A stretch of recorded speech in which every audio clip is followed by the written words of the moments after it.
Welcome to Christian Talk Radio at ChristianTalkRadio.biz. I'm your host, Moshe, and I'd like to welcome you to my show tonight.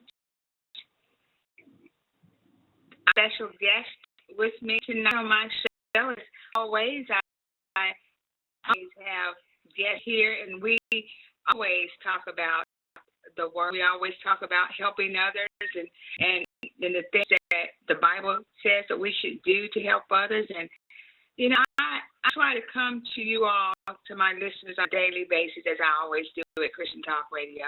And the Bible is a book of life, and it helps us to understand what Father God wants us to do. And sometimes I have visitors on my show, and I interview them. Last night I have Mr. Jimmy V.A., the governor, and he's a man with a plan tonight, and I just want to share his plan with you, thinking with a big head.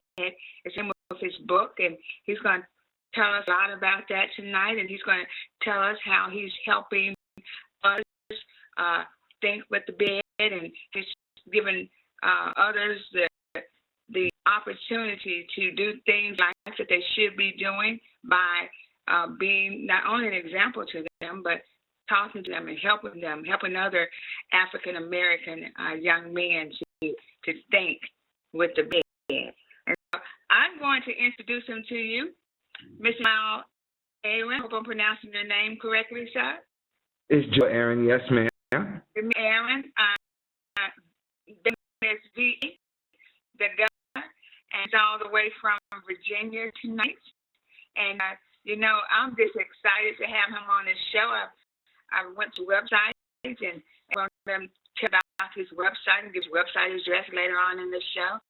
But I just want him to tell us tonight about what he's doing and how he's helping others. And I just want him to just shine his light tonight. I'm going to let him do a lot of talking. I know usually talk a lot.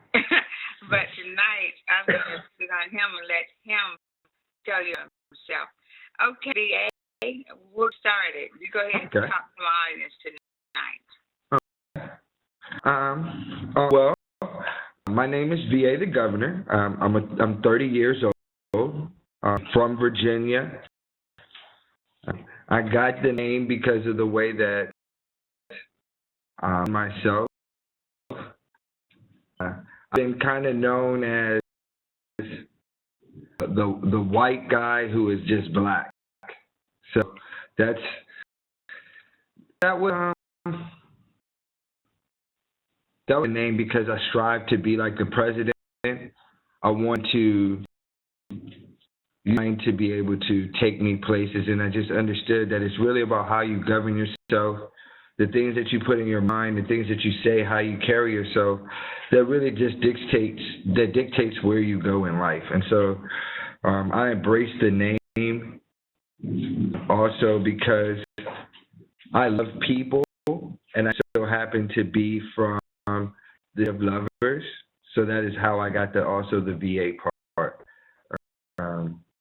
That's me. I'm 30 years old, and I'm married, and I have 4 children. Okay, you're married, and what is your wife's name? My name is Melissa. Aaron. Okay. Well, we got 2 children. I got 4. I have 4 beautiful little ladies. My oldest is Jemiah. She is 5. And I have Yasmin, who is 3. 2 is 2. And then Tegan, who is 8 months. Wow. I know they're beautiful children, you know. It's such a gift from God, children are. And so, you know, it looks like you got a beautiful family there. That's a great thing. And you know what? The thing about that is, too, your children can help you understand more about what's going on. You know, a lot of times children, we don't think that they know what's going on in life, but usually they do. And then what you've done is you've taken it to a new level by going out and helping young African-American men understand some things that they should know. I want you to tell me about that. We lost the video feed, but that's okay. I can still hear you. Okay. I'm not quite sure what happened, but that's okay. It's probably the weather. And yes, my children actually were the driving force behind writing Thinking with the Big Head. I wanted to be able to towards culture where men will treat them the way that I feel that they should be treated. To raise young little ladies, young little princesses, and I want them to be treated as such. And I just noticed that this growing trend that women weren't necessarily treating themselves like ladies and gentlemen. It wasn't setting the standard high for how they expected to be treated or what they expected out of a relationship. And so I wanted to do something to help that I would want. And it hurts to say this, but I mean, at a certain point in time, looking for a black man with his head on his shoulders and wanting to actually live the family life and appreciate the blessings of marriage and the blessings of taking care of their family and putting that first, it's becoming harder, and it's almost becoming like looking for a needle in a haystack. And that's not the future that I wanted for young ladies. And so instead of complaining about their problem, I wanted to work towards bringing about a solution and just an enlightenment period for our young men in general. Yes, I like that. That's good. You continue. I'm going to listen tonight to tell me, because that's very interesting what you just said. Helping our young men to be the men that God has for them. He has for them to be. It's not necessarily who may want to be, because sometimes what we want is not always what Father God wants for us. But I hear what you're saying. You're saying that they need to step up their game some, because a lot of this sagging pants and all this kind of stuff that they're doing, disrespecting women, calling them H's, and all this kind of stuff, is young men to be doing, although the world might think it is. And I want you to tell us about that, what you're doing to help that. Well, I wrote Thinking with the Big Head, which is based, and it takes knowledge and wisdom, starting with Adam and going through famous people in his bloodline. And I'm taking this knowledge and wisdom and bringing it to the modern day and putting it in a form that young black men could appreciate, could understand, and can work with. I think life and level of a game and understand and help a young man understand that in the game of life, your goal is to create this legacy, and this legacy is created through your family, and it's shown in the Bible what your priorities are and how you progress through the stages of life. And just to give a quick example, just talking about Adam and Eve and introducing the book Adam as the original player. So we look at the creation of Adam and why Adam was created and how he was created with the likeness of the Creator and what this exactly means, so that the young black man can start to understand where he comes from and why he was created just in general. In the beginning of the book, I do open up and explain that the young black man, or black men in America in general, specifically black men in America, we were robbed of the precious knowledge and wisdom that comes with family, the treasures that come through fatherhood, the treasures that come with building through generations, because it was not profitable for slave masters to bestow that knowledge upon us. we the finest males on the planet creating families to the hardest work on the planet, and were taken away from them so that so their masters could make the most. And then we were called freed, and when we were freed, we just put here without the proper knowledge of what is important in life. Money, sex, drugs, what is more, or money, sex, cars, house, all those things that we think that are important. There was real knowledge that was denied to us, and that knowledge really is the importance of family. If we were to look, our slave masters passed us down through generation after generation. And that is something that we now, through thinking with the big head, can start to appreciate, is the power that comes with family, and the power that comes through the piss, which is your power to create, which is your likeness that God created you in. And that's just how the book opens up, with explaining to the young man the power in which he was created with, which is the ability to think of something and through action bring it into reality, which is how God created him. That's that. I like that. That is so true. That is so true. So when they come to this knowledge that you are giving them, when they to this knowledge, and say as a young man he's been through, single, he had a single mother, didn't have a father, and he lost. He's joined a gang, and the gang has become his family. And what did you tell this young man about life? What would you tell him? I'm just in a scenario. Your book is really great.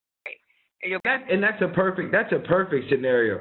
And really, that is the purpose of the book. The book, and I'm going to quote the book when I say this. There are levels to this. There are so many different levels of correction that this book provides for a young black man. The first level of correction that it provides is it provides him the opportunity to take a book and read it with the purpose of it bettering him. It wasn't for him as a tool to better him. And I know that it may seem like that may seem small or simple. It's just reading a book. I mean, people read books all the time to better themselves. But if you were to walk around and suggest to young black men, just as you walk around, you can say, hey, listen to this song right here, and they'll be inclined to listen to it. But if you say, hey, read this book right here, and I'm going to be frank when I quote what is always told to me is, quote, unquote, nigga, read. You're reading. I don't really be into all them books. That's what I hear. And True.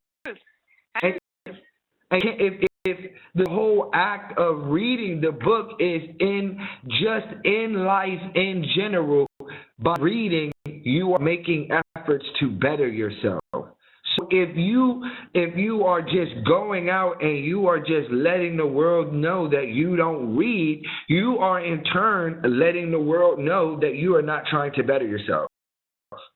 Right. And problem. Yes.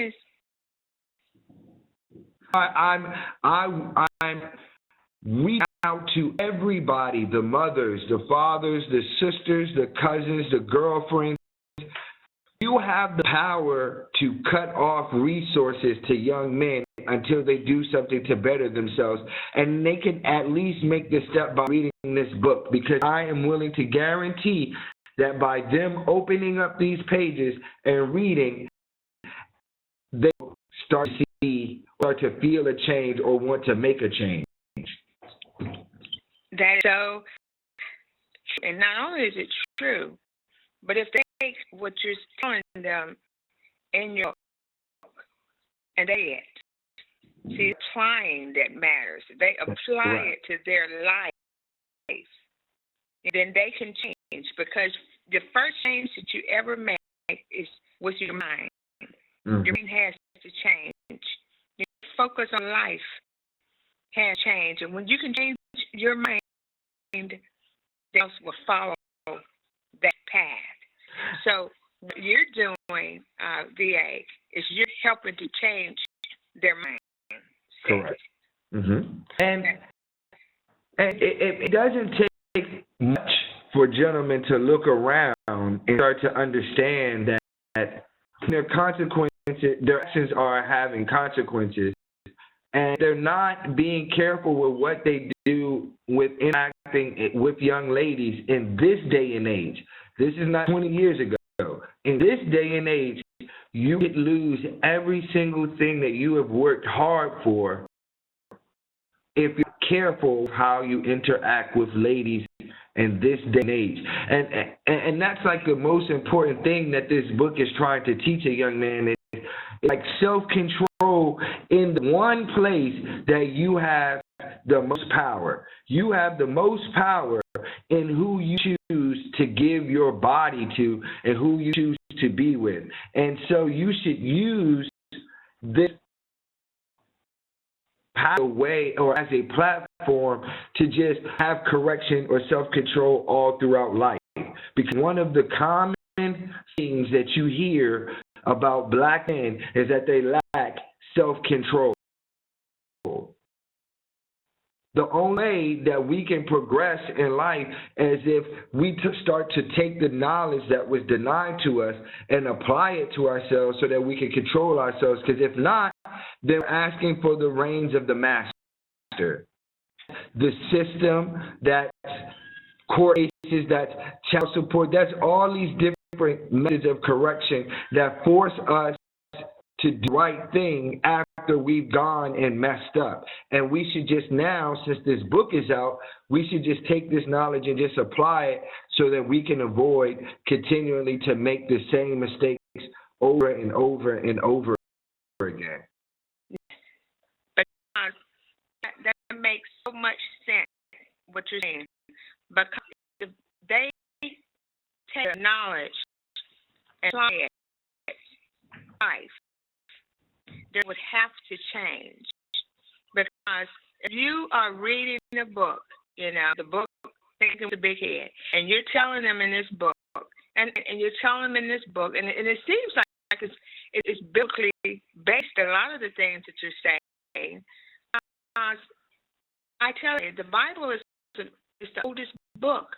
It's not old. It applies to everything new in life today. And so, what you're saying is based because you're telling them the right way to do things. Correct. This is how it's going to work if you do it this way. And examples that come from the Bible, just the story of Eve, just a few examples, and how Eve, in the process of her creation, God was looking to create a suitable helper for the man. And it's like really, really important because men are choosing women who aren't able to help them do anything, and then they don't understand why they're not getting anywhere in life. That's one.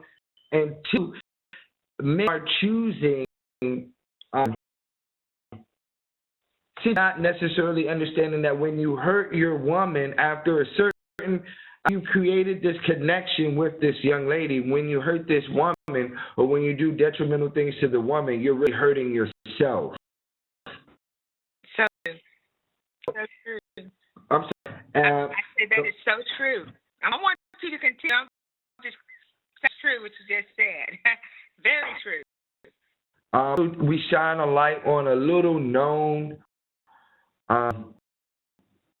that there were two creation stories in Genesis, and so we talk about this other being that is of a feminine origin who was created right along with Adam, and then know this woman who she seduces them. She always wants to have them out and about and breaking rules to be with her, it's kind of explaining to young men that this woman is not an Eve and that this woman can destroy you. Because a lot of men don't recognize that when you give yourself to a woman, or when a woman gives themselves to a man, there are real things that happen.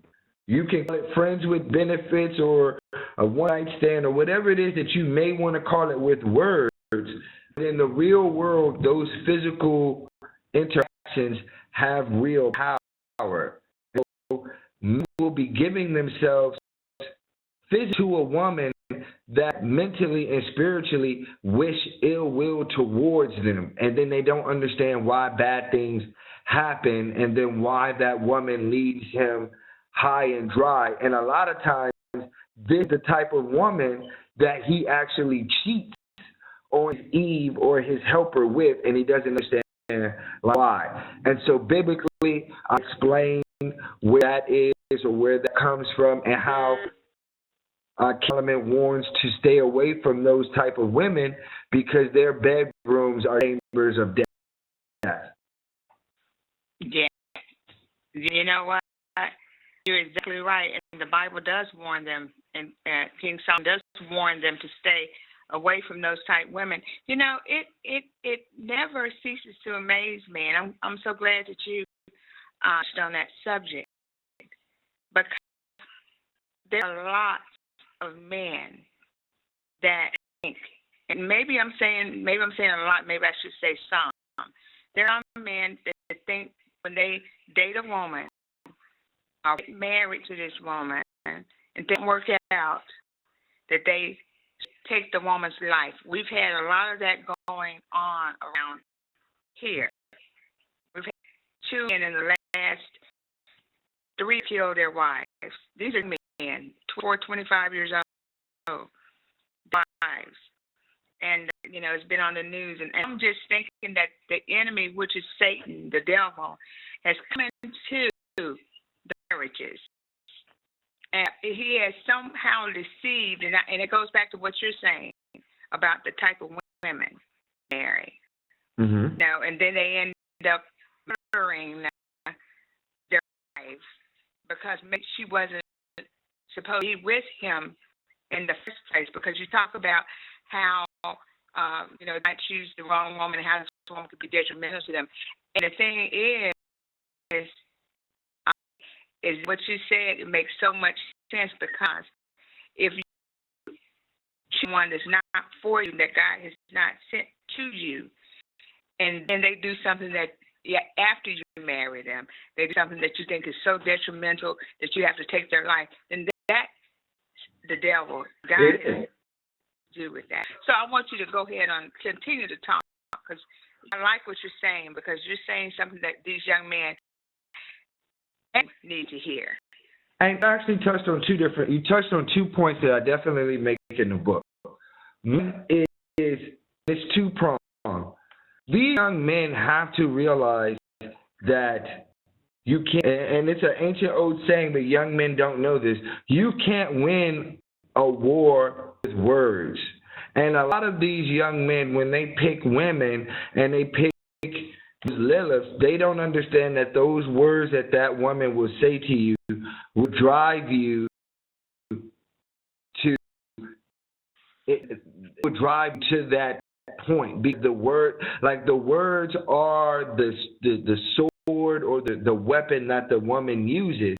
And so when he starts to engage before himself to the point, because of endorphins and this, that, and the third, to where he can't control himself. And that leads to something that I write in the book. If a man in the process of quote unquote dating, if he notices that his woman, his young lady or his partner or his companion says things, you know, the one to his mother as a bee or hurtful things, he should maybe rethink that situation. Right.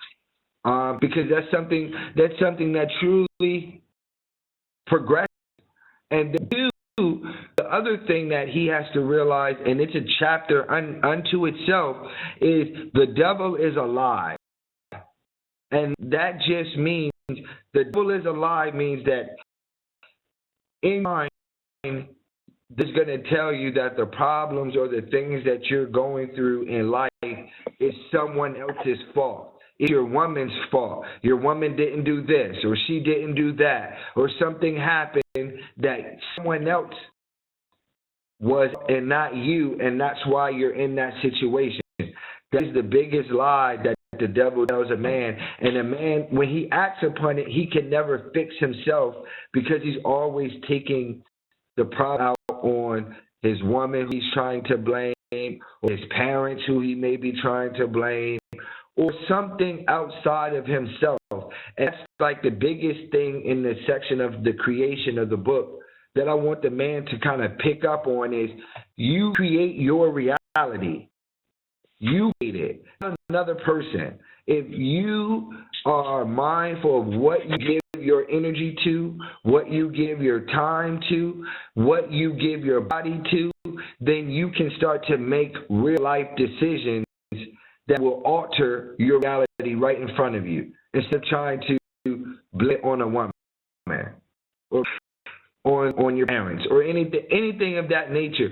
Being locked up, I would hear it's everybody's fault that someone did something, but when you listen closely, the same thing that they talk about somebody forced them or coerced them to do, you could find them bragging about in certain circles. And the truth is that they made the decision.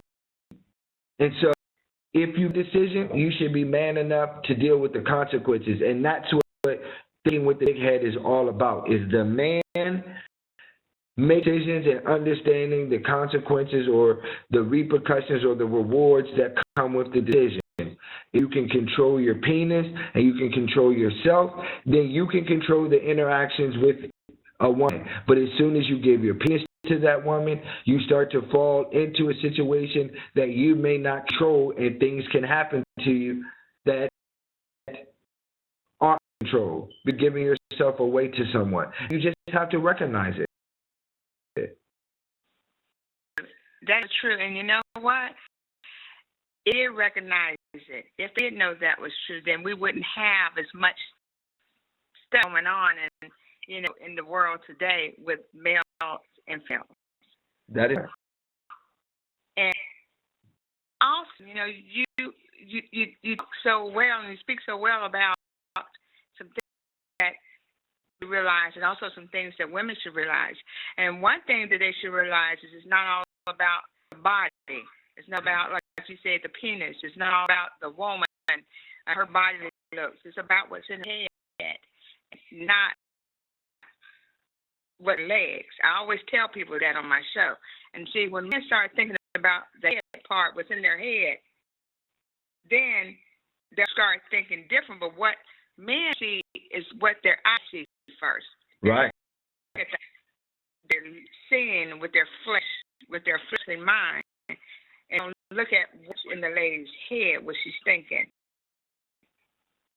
And be a very detrimental thing. You never can look at what's on the outside of a person to determine what that person is or who that person is. It's what's in the inside, the places that you cannot see. That is absolutely true, and we touch on that in two spots in the book. The first spot that we touched on that is where we're following along the line of Adam's descendants in the creation section, and we talk about the twins Esau and Jacob. Twins represent these natures that are within the young black man, and that battle is between his nature to hunt using his physical instincts and nature to be a farmer and plan and plant for the future. Jacob was to us. We, for years, were bred to live as Esau. We were bred to live as animals. We were bred to procreate in a way that the best men procreated physically with the best women physically to create the best physical specimen.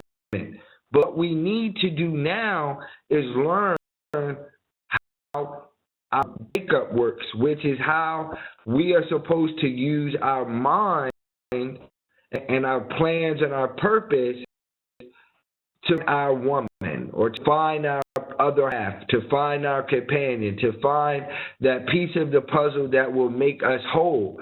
And that is something that has to be done using a mind. And so later on in the book, we talk about how this is done with using something called your POC. POC, or POC, is power of the question. And question is just using questions to learn. When you interact with people, you're always using the power of the question to understand who that person is, to understand what makes that person unique, and you also use it as an opportunity to allow yourself to be able to explain who you are by doing what the book just touches on, and it's like a psychological thing where if you ask a person enough questions, if I was to ask you, how are you doing today? The most answer is a person answering, I'm doing fine. How are you doing? And so by using the power of the question, player, which is the title that man is given in Thinking with the Big Head, because he's playing the game, the player uses this POC to understand the world and to understand what type of things he likes, what type of things he doesn't like, who is there to help him, who is there to not help him, what are the intentions of the people around him, just by using the power of asking. Wow, I like that. That's great. I tell you one thing. If your book, I don't care if they're African American, if they're Asian, if they're white, if they're whatever nationality, they went with better thinking. They went away with a new mindset if they read your book. And see, that's why I say not only just for African American men, but for men in general, they need to read this book. I know some specifically things are for African American men, but the majority can take away from this book. It doesn't matter where they're from, because I have noticed in this world today, it's not really about the nationality, because we all have our own ghetto. Every nationality has its ghetto. I don't care where they come from. That is. I don't know where they come from. They could be in India. They got their ghetto in India. I've talked to people in South Africa. They got their ghettos there. And you know, everybody has their ghetto. And so when we always say African American men, but you know what I've learned, and we have our specific problems in our society, but I've also learned that it's deeper than that. It is. And this is where I had to be honest with my, and just, I mean, it's the truth. Black men, American black men, have the ability to create. They have the ability to make fads. And so what I am looking to do with this book is make it a fad, or make it cool, make the challenge for young black man to control himself. Right. If he can do it, he can act, because we're the cream of the crop. Our athletes are, their physical bodies are the cream of the crop. We hold an African American man, partly African American man, holds the White House.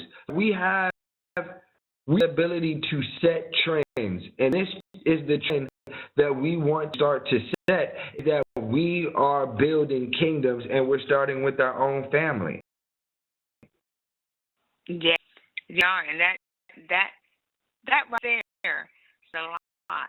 We're kingdoms, and we're starting with our own families. That says a lot, because and I always go back to the day years ago. Years ago, we black men had problems 20 years ago. They've had problems 50 years ago. But what has happened to the black man is that the respect that he used to have for himself is not there anymore. Lost. Even with the civil rights struggle, black men still had respect. Even through the civil rights struggles in the 60s, when they were getting spat on, when they were getting beaten with clubs, they had respect for themselves and for others. Yeah, but then once they started identifying themselves as a nigga, but that's it. I mean, that's it. Once you identify, I grew up in a predominantly white neighborhood. The county that I grew up in was approximately 93% white. And what I always told was the word ignorant. And so identify with ignorance, that's the consequence. And I mean, it really comes down to the fundamental things that people say and do. When I ridiculed for quote unquote talking white or speaking properly. But take a step back and think, how does one learn how to speak properly? They read and they write. Reading is fundamental to success. So tell us that you're making fun of or you're poking fun of things that a person needs to be successful. Go ahead. I think that where it comes from, VA, where that ridicule comes from, is that we could ridicule things that we do not understand or things that we can't do ourselves. We make fun of. And so when we're making fun of or ridiculing you is because they want to speak like that and they couldn't. Or they didn't take the time to learn how to enunciate words.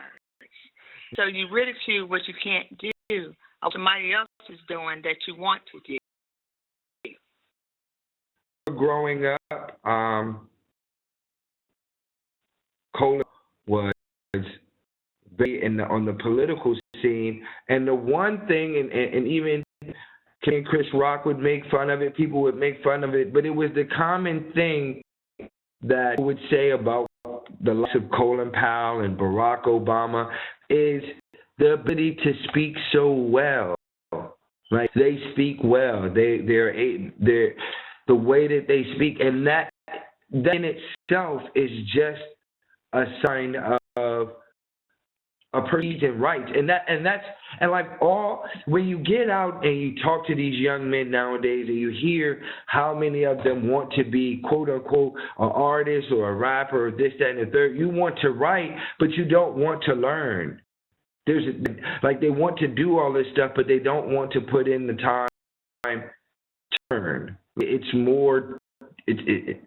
There's more to it, and that's what Thinking with the Big Head is all about. It's like teaching them that you have to put in the work, you have to put in the time. Because Adam took fruit, being what it is that you were meant to be. It is hard. There is no easy way out. It's all about hard work. It's all about the grind. It's all about the time that you put in. That's where the rewards come from. And all of these things, I think that if they can be applied or suggested or talked about, we got to change, because something has to happen. We can't to go on this way. We can't continue to fill the jails the way we do. We see on the news the police are not playing. The police are killing us. The police are locking us up. I just read today how the FBI has been lying and falsifying documents as far as hair and DNA follicles and testing is concerned. Like, the system is not set up for us to succeed, and so it's not about us complaining about the system. It's about us working better and control ourselves, reading for ourselves, learning for ourselves, taking care of our families for ourselves, being the man at home before we be the man in the world for ourselves. And then that's how things change. Not complaining about someone else or not complaining about a woman or anything else. Analyzing our decisions, analyzing who we give our body to, who we give our time to, and making decisions based upon that instead of making decisions based upon what someone else told them. I like that. If I talk too much. Oh, I want you to talk. You know what? But telling the truth.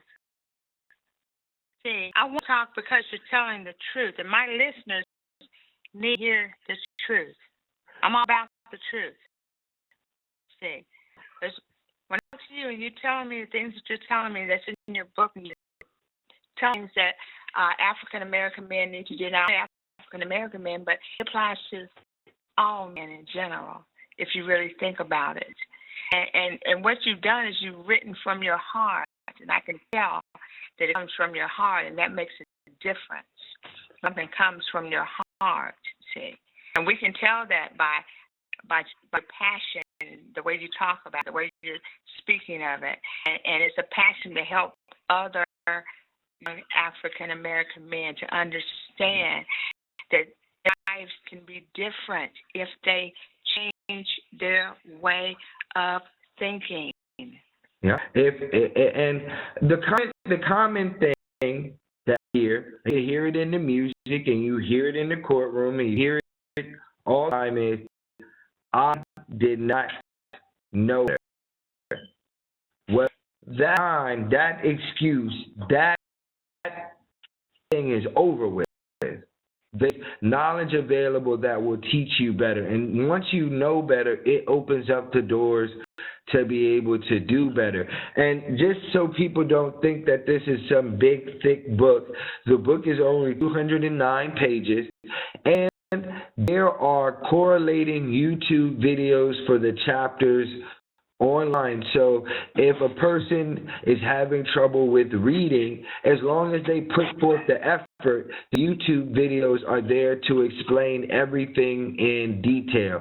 But once again, it's still about putting forth the effort of reading and internalizing this process and seeing the faults, seeing what's going on in the person's life. So they could listen to me and watch the YouTube videos.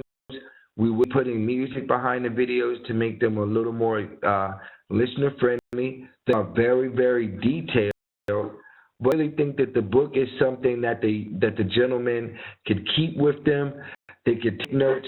They could highlight. And I mean, a lot is just what I like to call throwback. I mean, back in the day, a gentleman had a book. And, you know, if you watch Martin, you will see Jerome, the old player. But there's certain things to be learned from that. Like, that black book not only contained phone numbers, but it contained valuable notes that young men would take as they went throughout the day when they learned something. Like, young men have to realize, especially black men, that life is about learning, not just about leisure. It's about work. Learning, and then through all of that hard work and through all of that learning, you finally get to enjoy leisure. But there is no leisure without hard work. And saying, oh, it's hard, that's an excuse. That's what's supposed to motivate you because you're a young black man, because you have all these attributes and gifts. it's supposed to be hard for you. It's not supposed to be easy. It's not easy being Kobe Bryant. It's not easy being Michael Jordan. It's not easy being the best. You have to put in work to be the best. And if you notice, we're the trendsetters, we're the leaders, and we are by nature the best. And I could take a lot of slack from that, and I'm willing to, because I know as a black man, I've been called the worst. So if someone can call me the worst, I feel that I should be able to tell myself that I'm the best. I like that.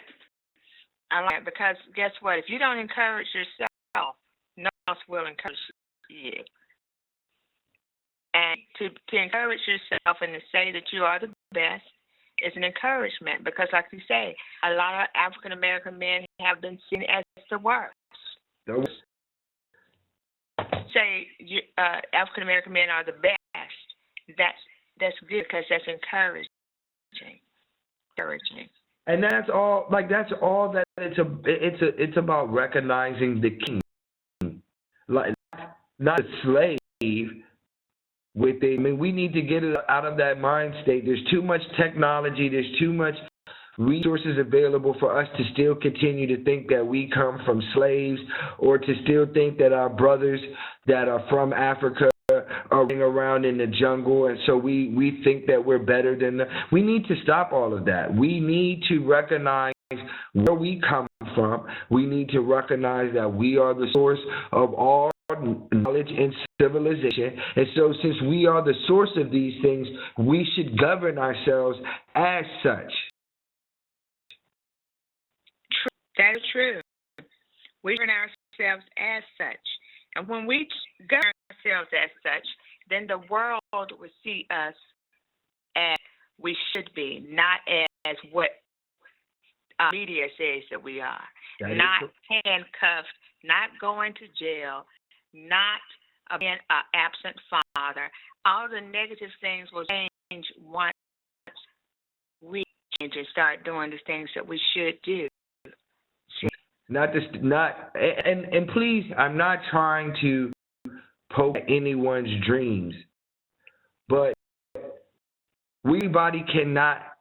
And I have to be honest, because we get made in so many circles, we are laughed at because of this simple thing. Everybody cannot be a rapper. Everybody stop aspiring to be a rapper. I'm sorry. I've been in the music industry. I'm here to tell you that everybody cannot be a rapper, and you cannot justify not working, not taking care of responsibilities, not putting your future first because you want to be a rapper. That reality. And you know what? I'm in the hip hop industry for a long time.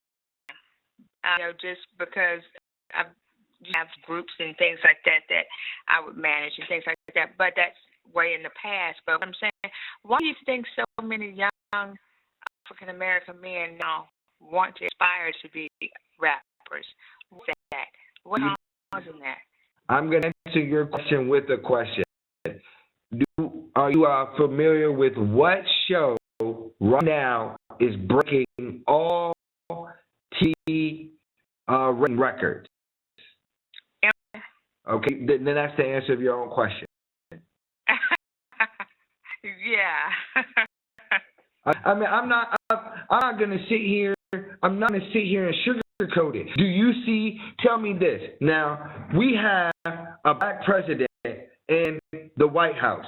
Why is there not a show about some hardworking black man that's a political figure, and he comes home and he takes care of his family? There's our modern day Bill Cosby. There's Bill Cosby modeled off of Bill Cosby and Barack Obama.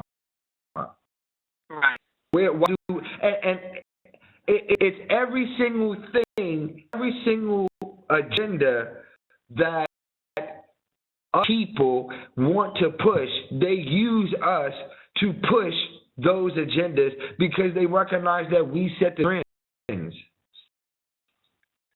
Well, that's true. Stereotype that's being portrayed on Empire. It's a stereotype. stereotypical. Yeah. And that's what sells, unfortunately.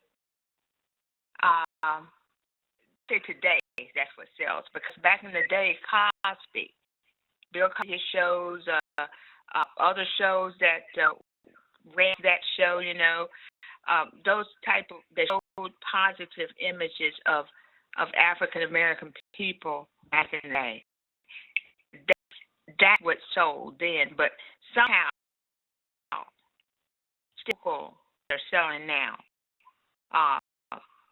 And the generation has come and gone in this generation, and it's almost, it's like, okay, as long as stereotypical, as long as it's showing something negative, a negative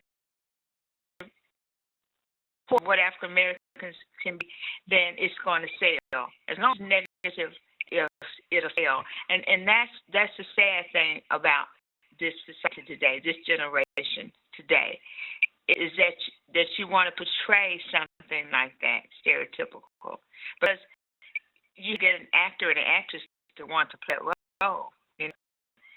So it's deeper than just what is on TV. It's deeper than that. And I actually have an appendix in the book, and a Willie Lynch letter. What it is, what all of that is for is just to open the ideas that there are things, systems out there in place to want to keep divided, keep you dumb, keep you in this mind state. But once again, as Thinking with the Big Head talks about, it's all about choices. It's all about, at some point in time, life is going to show you that this is not the way.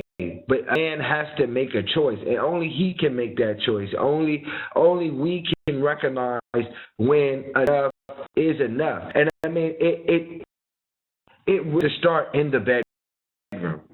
I know it can start a whole lot of places, but it has to start there, because that one thing is something that affects all of society. Of high school dropouts come from single-parent family homes. 70% of people incarcerated, single-family homes. Like, there are things are happening that are going to take tolls, having societal costs. And what I personally fear is the African-American black man in America is going to feel some unnecessary consequence or burden to these actions, because it's like, if you're not willing to take care of your own creation, if you're not willing to be loyal to your wife or your family, or you're not willing to do these things, what are you to society? Like, what good are you? What do you bring to the table when numbers start to grow and start to become stretched? When we're sitting down at the table as a people, what are we bringing to the table past sports, past rapping, past, like, what else are we doing? Because culturally, family is the cornerstone of any type of community, and our communities are known for not having the right type of families. So if answer that, I mean, like the poster child for not taking care of our responsibilities, not having any morals when we're out in the streets. I mean, we help how the police treat us, but what we can help is what it is that we are doing and how we're governing ourselves in the streets. Walking around with your pants hanging down, below whatever, feel like you're too good to work any type of job, like 9 to 5, and the man won't let you on. All of these things have to be let go, because all of those things are things that are holding us back. True, and that right there says a lot, because it's how you portray yourself, and it's what your mindset is. If your mind says it's okay to walk around with your body showing, and that this is cool, this is acceptable by society, and to call your young women be natures, and be disrespectful to yourself. And your mother. Don't forget your mother. We're getting to the point now where that was something that we never did. We never disrespected our mothers, but now, young disrespecting their mothers, and that is really a sad situation right there. Your mother was off limits. it was. Disrespected your mother. If they're doing that now, it is really, really bad. So I want our men to go out there when they hear this interview. I want them to go out there and get that book, Thinking with a Big Head, because you got a lot of things in there that's just really, really good that they need to hear. That's the truth, and they need to hear it, and it might change some minds. I hope it'll change some minds. I hope they would think about what they're doing and change their mind, and then their mindset, and then again their heart will change, and then they'll make a change. See, it takes a process. It's a process. You got to keep feeding them the information that they need so they can change their mind and then change your mindset, because it's so much negative out there. The devil has planted so much negativity into the hearts of our young people. It's really, really taken a toll on the community as a whole because of it. That be unto God that He uses people like you to books. He uses other people that write books and that can go out there and share, ways know will work. They not only hear but what they know, because you're writing from your heart. Things you're writing about come from your heart, and see, they'll listen to that, then to the truth. I know that for a fact. Listen to that, and what we're going to have to do is speak more of the truth to our young people, so they can come back to what it should be, not what the world and just says they are. Because if you look at society as a whole, the stereotypes that they have for young African American men, it's terrible stereotypes. And yeah, we have our great athletes, but then we got athletes that are going to jail, that are losing their scholarships from these colleges because they took drugs, or they beat on their girlfriends, and they're losing scholarships left and right.